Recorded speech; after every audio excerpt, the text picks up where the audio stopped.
Welcome to TG24 TV. నేను సుమలత. వికారాబాద్ పట్టణంలోని 13వ ward నుంచి ఎంఐఎం పార్టీ అభ్యర్థిగా బలపరిచిన శివప్రసాద్ స్వప్నకు మద్దతుగా ఎంఐఎం పార్టీ అధినేత అసదుద్దీన్ ఓవైసీ ఎన్నికల ప్రచారంలో పాల్గొన్నారు. ఈ సందర్భంగా నిర్వహించిన సభలో ఓవైసీ ప్రజలను ఉద్దేశించి మాట్లాడుతూ ఎంఐఎం పార్టీ ప్రజల సమస్యల పరిష్కారమే లక్ష్యంగా పనిచేస్తుందని అన్నారు. వికారాబాద్ పట్టణ అభివృద్ధి, మౌలిక వసతుల మెరుగుదల, పేదల సంక్షేమం కోసం శివప్రసాద్ స్వప్న కృషి చేస్తారని విశ్వాసం వ్యక్తం చేశారు. ప్రజలు ఎంఐఎం పార్టీకి ఓటు వేసి గెలిపించాలని కోరారు.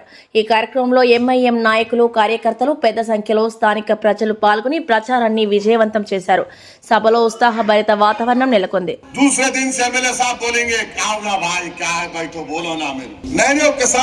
पतले हो जाते, सब पतले होते। आप सिर्फ अपना एक वोट 11 तारीख के दिन पतंग को दीजिए। और मैं आपसे अपील कर रहा हूं, भारत की जमहूरियत की तल हकीकत यही है कि जिसके पास उसका नुमाइंदा है उसके मसाइल हल होते। अगर आप अपनी पार्टी को, अपने दलित समाज को लीडरशिप नहीं बनाएंगे, आप बोलेंगे नहीं दलित MP MLA है। बाबा साहेब अम्बेडकर ने एक अच्छी बात कही थी, जब लोग जाकर बाबा साहेब अम्बेडकर को बोले कि शेड्यूल कास्ट रिजर्वेशन है पार्लियामेंट में और बाबा साहब आप बोल रहे हैं कि लीडर बनाओ, तो बाबा साहेब अम्बेडकर बेहतरीन जवाब दिए। उन्होंने क्या जवाब दिए? हाँ बिल्कुल सही है, रिजर्वेशन है। जो रिजर्वेशन से जीत के जाते वो मुंह कब खोलते? तो इंटरव्यू पूछने वाले, सवाल पूछने वाला बोला कब खोलते? जब उनको अंगड़ाई लेना है तो मुंह खोलते हैं। ये बेनामी की लीडरशिप नहीं चलेगी। जमीन से उठने वाला नामी लीडरशिप मजलिस इत्तेहादुल मुस्लिमीन बना रही, इसीलिए सबको तकलीफ है। नहीं नहीं कोई भी मजलिस नहीं आना। अरे कहीं क्यों नहीं आना? आएंगे बराबर। हिंदुस्तान के कोने कोने में जाके इलेक्शन लड़ता हूं मैं। मेरी गाड़ी पे 6 गोलियां चलाई गई। ये अलग बात थी कि अल्लाह ने मुझे बचाना था, बचा लिया। अरे जालिम की गोलियां मुझे नहीं रोक सकी तो तुम्हारे धमकियां रोकेंगे मेरे को? कौन सी दुनिया में हो तुम समझ रहे? मैं चमन में चल के आया, यहां तक जेल को जाना पड़ा मुझे, मजलिस के अरकान को पुलिस की लाठियां खाया मैं, 18 टाके सर पे लगे मुझे, मगर अल्लाह ने वो इस्तिकामत दी कि आज भी हम लड़ रहे हैं अल्हम्दुलिल्लाह।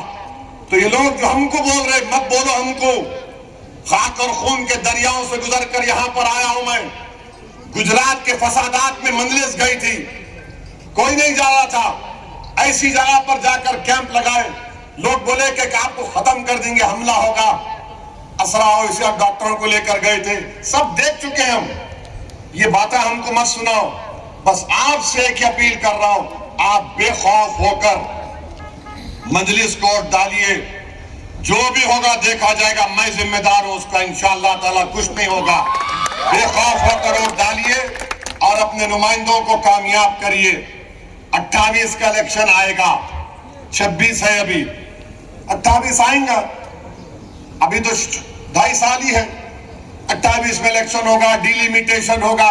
और अगर असेंबली की कॉन्स्टिट्यूंसी ऐसा बनी और बनेगी नहीं असेंबली कॉन्स्टिट्यूंसी, तो इंशाअल्लाह ताला हम भी अपनी किस्मत आजमाने आएंगे यहाँ पर। మున్సిపల్ ఎలక్షన్ లో భాగంగా ఈరోజు ఎంఐఎం బలపరిచిన అభ్యర్థులను 5 మంది వారిని భారీ మెజారిటీతో గెలిపించగలరని ఈరోజు ఓవైసీ గారు ఆధీనంలో భారీ బహిరంగ సభను పెట్టడం జరిగింది.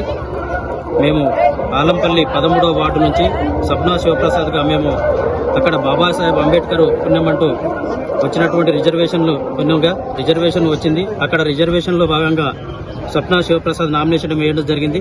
నామినేషన్ వేసిన తర్వాత మేము ఏంటంటే చాలా నామినేషన్లు రిజెక్ట్ చేయాలి, నామినేషన్తో పాటు నామినేషన్లు ఓకే అధికారికంగా దాన్ని మూవ్ చేసిన అధికారికంగా మీరు ఓకే బాగా మీది పర్లేదు అయిన తర్వాత కూడా మాకు 3 తారీఖు విడ్రాలు అవుతుంటే 3 తారీఖు మాకు చాలా టార్చర్ పెట్టారు.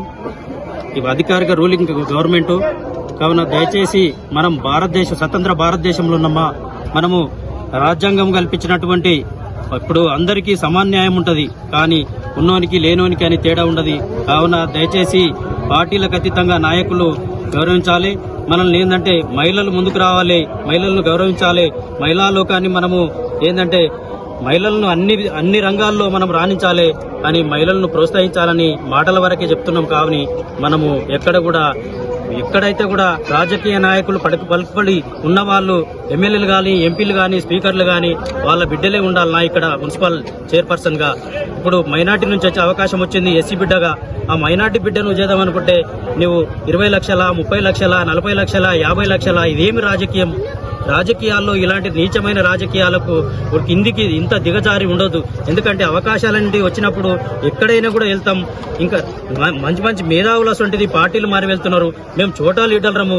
ఇప్పుడు అవకాశం వచ్చింది మా భార్యకు ఒక ఎస్సీ కాన్స్టిట్యూషన్ లో ఎస్సీ మహిళగా అక్కడ నామినేషన్ వేస్తే మేము, ఎందుకంటే మా భార్యను చాలా క్షోభకు గురి చేశారు. ఎందుకంటే 3 తారీఖు మేము ఎందుకంటే భయపడితే నా మైనార్టీ సోదరులందరూ అక్కడ ఉండి బీసీలు ఉన్నారు, అక్కడ ఎస్సీలు ఉన్నారు, చాలా మంది మాకు సపోర్ట్గా ఉన్నారు. అన్న మీరు ఎట్టి పరిస్థితుల్లో వెనుకకు తీసుకోవద్దు, ఎందుకంటే మేము ఉన్నాం అక్కడ. ఎందుకంటే చాలా సార్లు అన్ని పార్టీలను చూసాం, మిమ్మల్ని గౌరవిస్తాం. మీరేందంటే మీరు చదువుకున్నారు, చాలా మంచిగా ఉన్నారు, మీరు అభివృద్ధి చేసుకోవడానికి మీరు ఒక్కసారి మాకు అవకాశం ఇవ్వండి అని చాలా మంది సోదరులు మాకు విన్నట్టున్నారు. వారికి మైనార్టీ సోదరులకు మేము తప్పకుండా రుణపడి ఉంటాం. మైనార్టీ సోదరులు మమ్మల్ని ఇప్పుడు పువ్వుల్లో పెట్టి గెలిపించుకోవడానికి సిద్ధంగా ఉన్నారు. తప్పకుండా మేము 13వ వార్డులో తప్పకుండా మేము మైనార్టీ ఎంఐఎం జెండా ఎగరవేస్తాము. తప్పకుండా మేము మున్సిపాల్లోకి వెళ్లి ప్రశ్నించే గొంతుకై మేము అన్ని సమస్యల మీద ఫైట్ చేసి అక్కడ అధికారులు అక్కడ ఉన్నటువంటి ప్రజలకు మేము అన్ని విధాల్లో మేము వాళ్ళకి సహకారంగా ఉంటాం. కావున దయచేసి మైనార్టీ సోదరులారా, ఎస్సీలారా, బీసీలారా పార్టీలకు అతీతంగా చూడండి.